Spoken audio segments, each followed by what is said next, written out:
Peut-être la première grève du genre dont on ait la trace en Suisse prit place en 1813 à Niederlens, en Argovie. Les ouvriers d'une filature refusent de continuer à travailler pour le même salaire, ce qui provoque l'intervention des pouvoirs publics pour leur faire respecter leur contrat. On voit aussi des manifestations de ludisme, qui sont des actions de lutte contre l'industrialisation, lors desquelles on essaie carrément de bloquer, voire de détruire des machines. Les tisserands de l'Oberland zurichois avaient contribué à la chute du gouvernement conservateur en 1830 avec le mémorial d'Uster, mais leur demande d'interdire les machines à tisser ne fut pas suivie par la nouvelle assemblée libérale. 2 ans après, en 1832, des ouvriers refusent l'arrivée des machines et des conditions de travail qui vont avec, manifestent vers l'atelier Korody et Pfister et parviennent à y mettre le feu.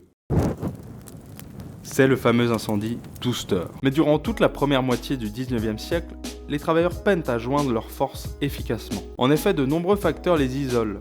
Le travail à domicile domine encore et ne disparaîtra complètement qu'au début du XXe siècle.